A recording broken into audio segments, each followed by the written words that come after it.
네, 안녕하세요. 김용수 간사입니다. 네, 이제 여러분들과 저랑 같이 우리 원산지 관리사 같이 공부하게 됐습니다. 정말 너무너무 반갑습니다. 네. 제 소개를 간단하게 하자면 저는 이제 말했듯이 김용순 관사하고 관세사 같은 경우에는 이제 수출입 신고에 대해서 대행해주는 그런 이제 사람이죠. 그래서 뭐 이제 무역업 쪽에 세무사 정도로 여러분들이 이제 생각해 주시면 되고요. 뭐 세무사가 뭡니까? 이제 우리 소득세라든가 이런 것들 우리 그 세무서에다가 그 신고해주는 그런 대리하는 사람이죠. 전문직이고 저 같은 경우에는 이제 관세사로 수출입 신고 그다음에 관세 그런 부분에 있어서 무역업자들을 많이 도와드리고 있는 그런 이제 전문직이다. 그 정도로 여러분들이 저에 대해서 좀 알아주시면 좋겠습니다. 그 정도까지 하고 우리 관심 있는 그런 원산지 관리사 여기서부터 한번 제가 쭉 이제 설명을 여러분들한테 이야기 보따리를 좀 풀어보겠습니다. 자, 원산지 관리사란 하고 물음표가 붙었죠. 그래서 일단 여러분들은 원산지 관리사를 공부하시는 그 이유가 뭐 나름 계실 거예요. 그래서 어떤 분들은 뭐 그냥 이제 취직하기 위한 하나의 어떤 그 스펙, 그 정도 이력서에 한 줄 이제 넣을 수 있는 그런 이제 스펙 그런 걸 원해서 따는 분들도 계실 거고요. 또 어떤 분들은 과가 무역학과라서 이 대학교에서 무역학 전공을 하면서 조금 더 깊이 있는 공부를 하시기 위해서 그렇게 하기 위해서 원산지 관리사를 따는 그런 경우도 있으실 겁니다. 그래서 원산지 관리사가 어떤 것인지에 대해서 사실은 대부분의 분들은 이 시험 공부를 준비하시는 그 과정에서 그냥 인터넷을 찾아보세요. 인터넷을 찾아보시고 그 인터넷에 이제 있는 어떤 그러한 원산지 관리사의 단편적인 부분 그런 부분만 보고 이 시험에 뛰어드시는 그런 경우가 상당히 많습니다. 예를 들어 보시면 예를 들어서 이제 얘기를 해드리면 옛날에 그런 말이 있어요. 커다란 이제 코끼리가 있는데 어떤 사람은 코끼리의 다리를 만지면서 이건 기둥이다 하고 어떤 사람은 코끼리의 코를 만지면서 이건 뱀이다 하고 또 어떤 사람은 코끼리의 꼬리를 만지면서 뭐 이건 빗자루다 하고 다 맞는 말이죠. 다 맞는 말입니다. 그 사람들은 그걸 이제 눈을 가리고 그걸 이제 손으로 이렇게 더듬더듬 하면서 다 자기가 나름대로 이유가 있어서 그거라고 이제 하는 거죠. 하지만 진실은 뭡니까? 코끼리죠, 코끼리. 그래서 어떤 사람이 어떤 걸 보고 단편적인 그런 부분을 보고서 자신의 그 이미지를 갖는 그런 것은 사실은 실제와 다른 경우가 상당히 많다라는 거죠. 그래서 원산지 관리사에 대해서 이제 강의를 하는 제 강사의 입장으로서 설명을 좀 해드리고 넘어가는 게 좋겠다 싶어서 OT 시간에 설명을 좀 해드리겠습니다. 그래서 기업 원산지 관리의 전담자예요.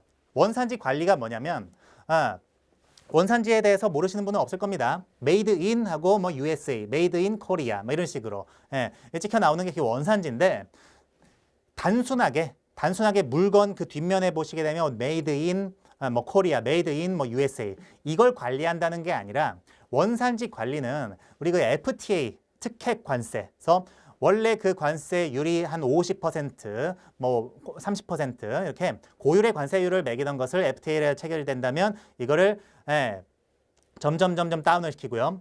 끝내는 0으로 만들 수가 있습니다. 그게 바로 FTA 원산지 특혜예요. 특혜. 그래서 그 관세 특혜를 받을 수 있는 기업에서의 전담자라는 거죠. 즉 한마디로 무슨 뜻이냐.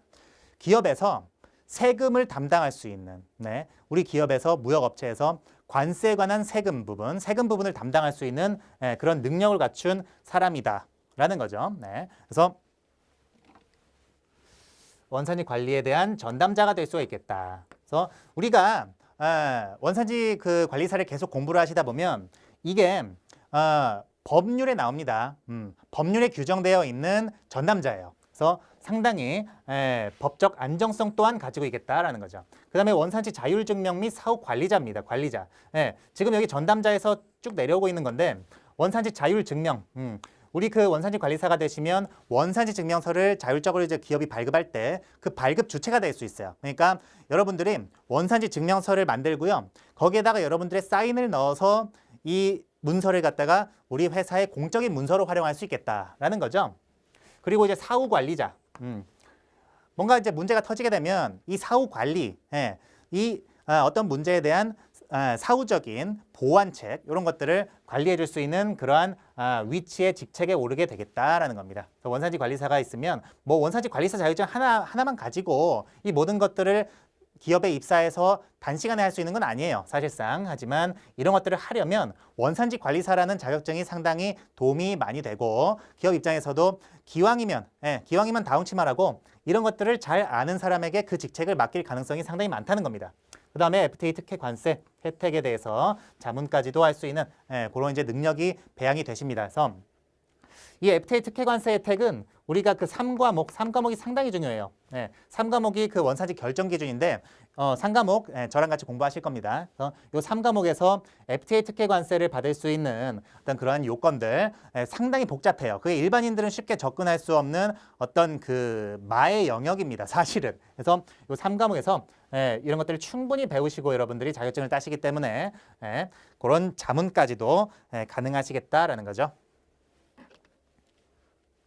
자, 그 다음 원산지 관리사 수요처입니다. 그래서 요 정도 있습니다. 그래서 대기업에서는 이제 구매부서, 해외 영업전략부서, 생산 경영부서, ERP 시스템에 대한 관리. 그래서 요즘에는 거의 대부분의 업무들을 다 ERP 시스템으로 하고 있죠. 그래서 회사의 전반적인 사항들을 한 방에 전산 시스템으로 관리하는 게 요겁니다. 그래서 이런 부분에서 원산지 관리사를 이제 찾고 있습니다. 그래서 대기업 같은 경우에서는 구매부, 요게 상당히 이제 중요해지는데 왜 중요할까요? 이제 우리나라와 미국이 무역 거래를 하는 그런 상황을 가정을 했을 때 미국에서 사오는 물건을 이왕이면 관세를 안 내고 사오는 게 좋겠죠. 관세를 안 내고 사오는 게 좋습니다. 그래서 그런 경우에는 우리나라와 한미, FTA를 받을 수 있는지에 대해서 우리나라에서 충분히 검토를 하고 미국에서 물건을 사와야 되겠죠. 그러한 상황에서 이 구매부에서 여러분들이 원산지 관리사라는 자격증을 가진 그 지식으로 그 업무를 진행을 시킬 수가 있다라는 그런 얘기입니다. 그 다음에 무역 및 물류회사 이쪽으로 한번 보시면 AEO 인증, AEO 인증, 그 다음에 원산지 리스크 관리, 원산지 증명서 발급 및 관리 이런 것들이 있어요. 원산지 그 리스크 관리, 그 원산지 관세 혜택 제가 말씀드렸죠. 관세 혜택은 원래 예를 들어서 8% 관세를 FTA를 받으면 0%로 만들 수가 있다는 겁니다. 그러니까 예를 들어서 100만 원짜리 물품을 사왔을 때 8% 관세를 낼 때에 우리가 내야 되는 관세는 8만 원. 그런데 FTA를 받게 되면 0%이기 때문에 관세를 안 내도 돼요. 이러한 어마어마한 혜택을 받는데 여기에 이제 리스크가 있어요. 이 리스크라 하면 나중에 세관 감사를 말합니다. 대표적으로. 그래서 이 FTA 혜택이 어마어마하기 때문에 나중에 세관에서는 이거를 이제 심사를 하고 FTA를 제대로 받았는지에 대해서 심사를 하고 만약에 제대로 안 받았으면 이 모든 관세들을 나중에 추징을 하게 됩니다. 추징이 뭡니까? 토해내라는 거예요. 원래 8% 관세를 내야 되는데 0% 관세로 속여서 들어왔다 이겁니다. 속여서 들어왔기 때문에 원래 8% 관세를 다 나중에라도 내가 징수를 하겠다는 겁니다. 이게 원산지 리스크입니다. 원산지 리스크. 그래서 이런 것들에 대해서 관리도 좀 할 수 있는 그런 능력을 배양하겠고 그 다음에 원산지 증명서 발급 및 관리 요거는 다시 따로 설명 안 드리겠고요. 자, 그 다음에 AEO 인증이라고 있는데 이 AEO 인증이 뭐냐면 우리 원산지 관리사랑 직접 관련은 없어요, 사실은. 그런데 간접적으로 좀 관련이 돼 있습니다. 이 AEO 인증이 뭐냐면 이게 미국 그 9.11 테러 아시죠? 예전에 미국 9.11 테러가 있었습니다. 그래서 미국에서 그렇게 테러를 한번 어마어마하게 당하고 미국 측에서 신속통관도 좋다 이거예요. 신속통관 좋다 이건데 안전통관까지도 관심이 가게 되었습니다. 그래서 신속통관과 안전통관을 두 가지 동시에 두 마리 토끼를 동시에 잡게 한 것이 바로 AEO 인증제도로서 이 AEO 인증을 받기가 상당히 까다롭습니다. 상당히 까다롭지만 일단 AEO 인증을 받게 되면 정부에 나는 신용이 있는 업체요 라고 신고를 한 것과 다름이 없게 돼요. 그래서 AEO 인증을 받으면 우리 그 무역 및 물류 회사들이 상당히 편안하게 그러한 무역을 할 수 있게 됩니다. 그래서 원산지 관리사가 이런 쪽에서 좀 간접적으로 영향을 끼칠 수가 있습니다. 그다음에 협회 및 공공기관을 보시면 중소기업 지원이나 FTA 활용 전략기획 이런 쪽에서 또 능력을 발휘할 수 있겠네요. 그래서 여러분들은 이제 공공기관 쪽에 가셔서 중소기업들이 이제 전화로 여러분들한테 상담을 요청해 오면 또 이제 센스가 있으신 분들은 전화 상담을 또 이제 해주면서 자신의 능력을 또 이렇게 펼칠 수가 있겠고요. 그런 겁니다. 그래서 컨설팅이라고 하죠. 자, 그럼 원산지 관리사 시험에 대해서 다시 이제 좀 보겠습니다. 시행 기관은 국제원산지정보원입니다. 공기업이죠. 그 다음에 응시 자격은 제한이 없어요. 응시 자격 제한 없겠다. 시험 시간 120분입니다. 2시간 정도 치고 출제 형태. 자, 과목별 25문제씩 해서 총 100문항이 나옵니다. 그래서 객관식은 사지선다. 사지선다형으로 나오고 합격 기준은 과목당 100점 만점 기준으로 40점 이상을 획득을 해야 돼요. 만약에 40점 밑으로 떨어지게 되면 과락이라고 합니다. 과락. 과락을 맞게 되면 평균이 뭐 90점이든 100점이든 과락이 한 과목이라도 있으면 불합격입니다. 그리고 평균 점수가 60점 이상이 충족이 돼야 돼요. 즉 어떤 경우냐면 일단은 4가지 과목 중에 어느 하나라도 40점 밑으로 떨어지면 안 돼요. 떨어지면 안 되고 평균을 냈을 때 60점 이상이어야 됩니다. 네, 요거 잘 기억해 두시고요. 자, 또 이제 설명을 드릴게요. 시험 일정은 이렇게 이제 있습니다. 자, 그래서 시험 구성을 한번 보실게요. 1과목은 FTA 협정 및 법령, 요거 이제 저랑 같이 하는 것이고 원산지 결정 기준, 요걸 저랑 같이 공부하시게 됩니다. 그래서 제 생각에는 지금 난이도로 한번 따져볼게요. FTA 협정 및 법령이 이제 별 5개 중에 3개 정도 됩니다. 좀 암기가 좀 많아서 3개 정도 제가 부여를 할게요. 품목분류 실무, 요거 별 5개. 5개 주겠습니다. 여기가 품목분류 실무 이쪽이 암기의 끝을 경험할 수 있는 그런 과목이 되겠습니다. 품목분류 실무 OT 가서 어떤 과목인지 여러분들이 좀 들어주시고요. 자, 3과목은 원산지 결정 기준인데 요거는 한 별 4개 정도.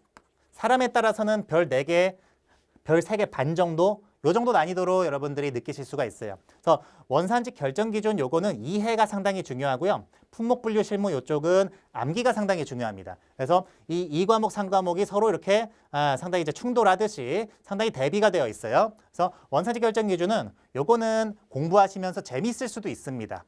제가 재밌게 가르쳐 드릴 거고 재미있을 수도 있어요. 근데 이쪽을 재밌어 하시는 분들 아마 그렇게 많이 없을 겁니다. 어쨌든 간에 제가 또 이렇게 들쑤셔 놓으면 또 여기 공부하시다가 좀 그렇죠.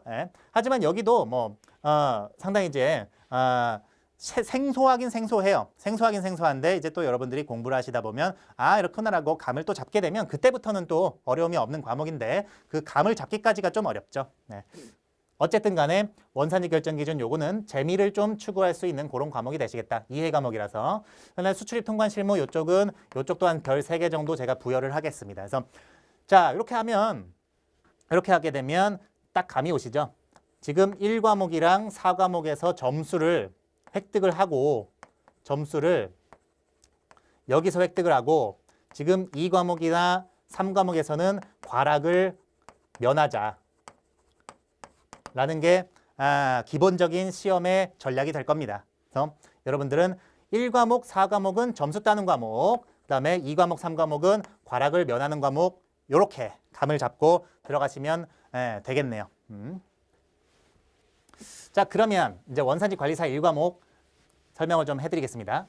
자, FTA 개요. 개요 부분 말 그대로 FTA란 무엇이다라고 해서 우리나라가 지금 현재까지 FTA를 체결하고 있는 그런 국가들에 대해서 쭉 나열하고 있어요. 그래서 우리나라가 체결한 FTA가 그 전 국가들의 형님이라고 할 수 있는 미국, 제가 뭐 사대주의가 있어서 이런 말씀을 드리는 게 아닙니다. 지금 전체적인 어떤 흐름상 사실은 미국이 꽉 잡고 세계 경제를 어느 정도 주도하고 있는 건 맞기 때문에 그래서 미국, 한미 FTA 중요해요. 그 다음에 최근에 나온 FTA 중에서는 한중 FTA가 있습니다. 상당히 중요해졌고 그 다음에 한 EU FTA, 유럽과 체결한 한 EU FTA 상당히 중요하죠. 그 다음에 뭐 한 아세안 국가들이랑 체결한 FTA 정도, 요 정도 상당히 중요해요. 나머지 국가들 뭐 칠레, 뭐 페루 이렇게 나머지 기타 국가들이 조금 있긴 한데 우리나라가 그렇게 교역량이 많은 국가들은 아니죠. 자, 그런데 이 FTA 중에서 아직까지 우리나라랑 체결이 안 된 국가가 일본, 뭐 러시아 이런 정도 있습니다. 그래서 이런 FTA가 앞으로 체결이 될 수 있는 메가 FTA 요 정도로 여러분들이 보시면 되고 그런 FTA들이 계속 체결이 될수록 이제 여러분들은 어떻게 되시는 거죠? 여러분들은 밧줄이 늘어나는 거죠. 그래서 그런 내용을 배우게 되시는 게 개요 부분. 그 다음에 FTA 특례법에 총칙이 있습니다. 총칙. 그래서 FTA 특례법을 전체적으로 봤을 때 머리에 해당하는 부분이에요. FTA 특례법을 하나의 몸으로 봤을 때 FTA 특례법의 머리에 해당을 해서 몸 전체적인 그러한 영향을 끼치고 있는 그러한 부분을 총칙이라고 합니다. 그래서 여러분들이 이제 법 과목을 배우시기 때문에 법은 이렇게 이루어져 있죠. 총칙. 네. 그 다음에 이제 쭉 이제 본문이 있고 그 다음에 벌칙. 법의 실효성을 기하는 거죠. 그래서 여기 이제 이쪽에서 규정한 내용들을 어기게 되면 몇 년 이하의 징역, 얼마 이하의 벌금, 이런 것들이 벌칙이고, 그 다음에 이제 보칙, 이런 것들로 마무리가 되죠. 그래서 이런 것들은 여기에서 말하지 못했던 내용들을 뭐 추가해서 말하는 그런 이제 법의 규정들이 되겠는데, 일단 어떤 법이든 간에 거의 대부분은 맨 첫 번째 총칙이 벌써 나옵니다. 총칙. 그래서 FTA 특례법 또한 총칙이 상당히 처음에 나오는 그런 주제가 되시겠다. 자, 그 다음에 원산지 증명입니다. 어떻게 원산지를 증명하느냐. 원산지 증명, 요 부분이 상당히 중요하죠. 당연히. 그래서 우리나라와 미국이 교역을 하는 그 과정에서 우리나라에서 미국에서 수입하는 물품에 대해서 한미 FTA를 받기 위해서는 세관에다가 어떻게 증명을 해줄 것인가. 그런 것들이 원산지 증명입니다. 그래서 여기서 여러분들이 그 무역학과라면 CO, CO 원산지 증명서 요거에 대해서 한 번쯤은 들어본 적이 있으실 거예요. 자, 그 다음에 원산지 인증 수출자. 그래서 원산지 인증 수출자가 되게 되면 혜택들이 있겠습니다. 혜택들이 있는 그러한 내용들. 원산지 조사. 그래서 원산지 제대로 받았는지 한미 FTA를 못 받는 그런 업자들이 한미 FTA를 받았다고 그렇게 세관에다가 거짓 신고를 해서 한미 FTA를 받아서 관세를 안 냈는지에 대해서 그런 것들을 조사하는 게 원산지 조사. 원산지 사전 심사.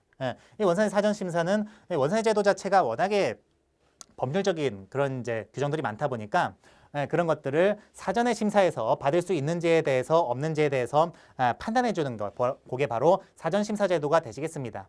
그 다음에 협정관세 적용 제한. 그래서 불성실한 업체 같은 경우에는 협정관세를 적용 제한시켜버리는 그러한 이제 상황들도 있겠고, 그 다음에 권리구제 제도. 권리구제. 그래서 억울하게 이러한 이제 특히 이런 것들에 대해서 억울하게 원산지 조사까지 억울하게 나의 권리를 뺏긴 국가에 억울하게 나의 권리를 뺏겨서 이걸 소명해야 되는 그러한 사람은 권리구제라고 해서 불복 청구를 하게 됩니다. 소송이 아니라 불복 청구, 행정기관에다가 나는 이 처분에 대해서 불복한다. 요런 이제 컨셉으로 권리구제 제도를 행사할 수가 있겠습니다. 그거에 대해서 배우시는 게 바로 요쪽. 그다음에 법규 위반에 따른 제재. 그래서 어떠한 이제 법이든지 거의 대부분은 요 아래쪽에 벌칙이 이제 나온다고 했죠. 그래서 FTA 특례법의 그러한 제재 사항들 여러분들이 배우시게 되겠습니다. 자, 요거는 이제 재미로 들어주세요. 법 과목을 공부하는 방법입니다. 자, 법 과목은 말이죠. 특징이 있어요. 제가 계속 법 과목 강조를 드리는 이유가 뭐냐면 여러분들이 그 법을 공부하시는 게 생애 처음인 분들이 계실 겁니다. 물론 뭐 법학과라든가 행정학과라든가 이런 이제 학과 분들은 법 과목이 조금 내가 낯익을 수도 있어요. 그런데 법 과목을 생전 처음 공부하시는 분들이 상당히 많을 거라 생각이 됩니다. 법은 우리가 처음 이제 접하게 되면 어떻게 공부할지 굉장히 난감한 과목이에요. 그래서 법은 하나의 문장이 있을 때 이렇게 요 정도의 문장이 있을 때 많은 내용을 함축하고 있다라고 여러분들이 생각하시면 됩니다. 그래서 이 문장 안에 굉장히 많은 데이터가 마치 그 알집으로 압축해 있듯이 들어가 있어요. 그래서 법을 그냥 소설책 읽듯이 읽게 되면 법의 많은 데이터들을 놓칠 수가 있겠습니다. 그래서 법은 한 문장을 읽더라도 상당히 머리가 아픈 그런 특징이 있죠. 왜냐? 왜 머리가 아프겠습니까? 이 하나의 문장 안에 들어있는 데이터가 너무 많아서 이걸 머리에서 받아들이기가 상당히 힘들다는 뜻이죠. 그래서 법은 많은 데이터를 함축하고 있기 때문에 이 중에서 중간중간 이렇게 키워드를 골라내서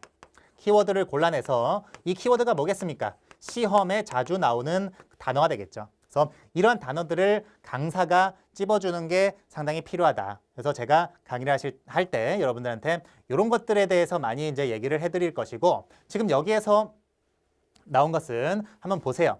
자, 인식의 5단계입니다. 첫 번째 1단계 무의식적 무지.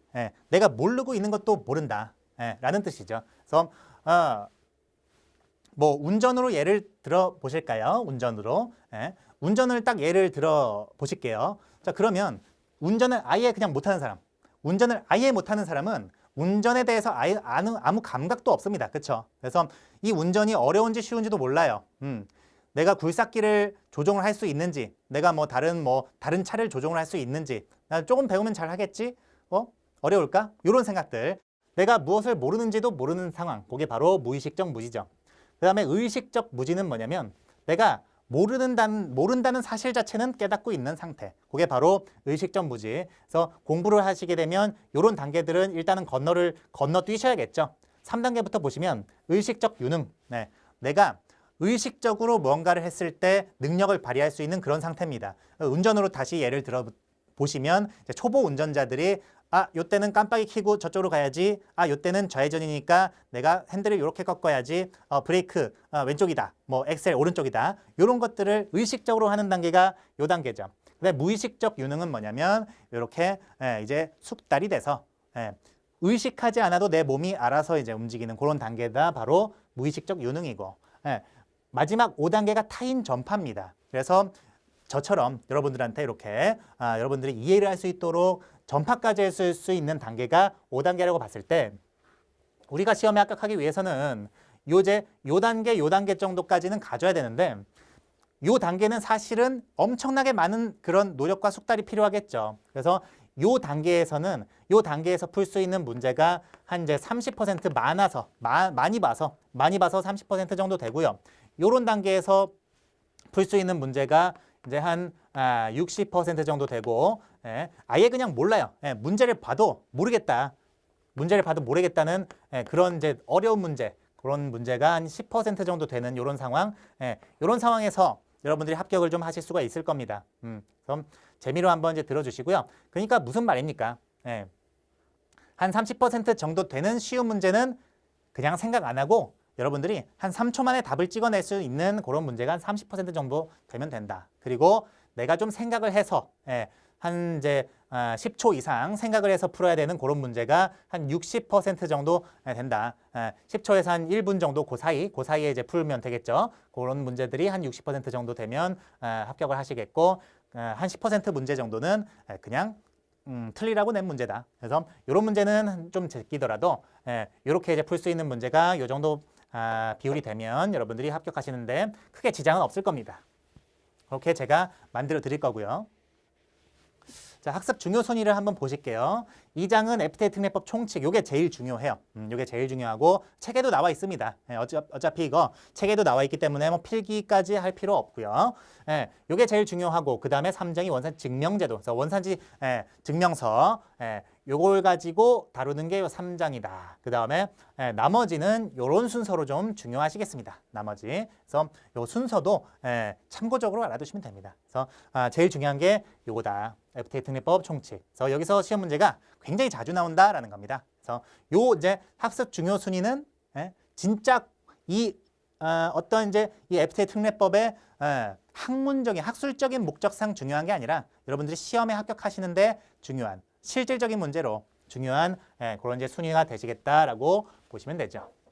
자, 제 강의의 특징을 좀 이제 설명해드리고 끝내겠습니다. 자, 일단 시험에 나오는 핵심 포인트 위주로 공략을 좀 하겠습니다. 그래서 저는 여러분들이 이 원산지 관리사를 공부하는 데 있어서 한 3개월 이상 끌고 나가시지 않도록 하는 게 목표입니다. 사실은. 그래서 물론 뭐 열심히 하시는 분들은 뭐 한 달 조금 더 걸려서 합격하시기도 하고 이렇게 굉장히 열심히 하시는 분들은 단기간에 그런 초단기간에 합격하시기도 합니다. 근데 이 과목 자체가 우리 그 원산지 관리사는 암기 과목이 되게 많아요. 그래서 암기 과목이 많다 보니까 핵심 포인트 위주로 공략을 해서 단기간에 합격하는 게 목표입니다. 그래서 제가 그 강의를 해서 최단기간에 합격한 그런 이제 케이스가 뭐냐면 한 이제 3주 정도 공부해서 합격하신 그런 분이 계신데요. 물론 그분은 아예 그냥 밑바탕이 없는 상태에서 공부하시진 않았어요. 옛날에 그 뭐 국제무역사라든지 이러한 유사 법 과목을 공부를 한 다음에 오셔서 합격을 한 그런 케이스죠. 어쨌든 한 3주 만에 합격한 그런 단기간에 합격 케이스도 있겠다. 자, 그다음에 무역 실무와 연동해서 제가 그 3과목 OT에서 인코텀즈를 한번 설명을 해드릴게요. 그래서 그런 이제 무역 실무와 연동해서 공부를 하시면 상당히 또 재미가 있으실 겁니다. 특히 무역학과이신 분들, 무역학과라서 무역 실무에 대한 기본적인 지식이 있는 분들은 무역 실무와 연동한 이런 강의가 상당히 좋을 거라 생각이 됩니다. 그 다음에 다양한 암기식을 활용을 해서 조금 유치할 수도 있습니다. 제가 미리 말씀을 좀 드리지만 조금 유치할 수도 있지만 여러분들의 머릿속에 제가 이제 드리기 위해서 암기식을 좀 활용을 해서 여러분들한테 강의를 좀 해드리고 그 다음에 문제풀이 강의까지 제공을 좀 해드리겠습니다. 그래서 여기까지 OT를 좀 마쳤고요. 이제 다음 강의 시간에는 챕터 1부터 같이 들어가 보도록 하시죠. 감사합니다.